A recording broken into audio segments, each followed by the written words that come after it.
नमस्कार, Republic Maharashtra news मध्ये आपलं सर्वांचं स्वागत। मी कंधार तालुक्यातील बहादरपुरा या गावाजवळ एक ऐतिहासिक नदी मन्याड नदी म्हणून या ठिकाणी ओळखलं जातं।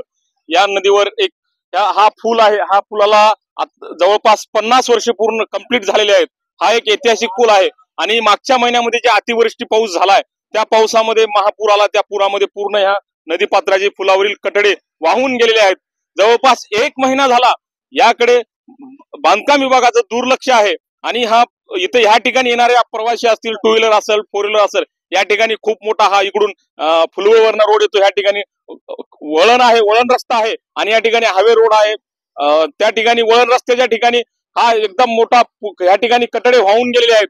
एकदम गाडी तिकडनं आहे ते एकदम असं भीतीदायक, एकदम पाणी दिसतं आणि कटडे नाहीत।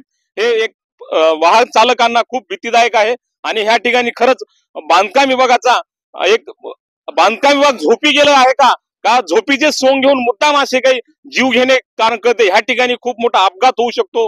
या ठिकाणी अपघात जर झाला तर मोठी जीवितहानी होऊ शकते। तर हे जीवितहानी टाळण्यासाठी बांधकाम विभाग कोणती भूमिका घेईल का झोपेतच सोंग घेईल? तर या ठिकाणी 1 महिना झालं कुठलंच अद्याप काम नाही ना, बांधकामाचं कुठला रिप्लाय नाही। आपण बघू शकता हे रोडचे कटडे आणि ह्या पुलाची आता दैनंदिन अवस्था।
रिपब्लिक महाराष्ट्र न्यूज, नांदेड जिल्हा, उपसंपादक संतोष सोमासे।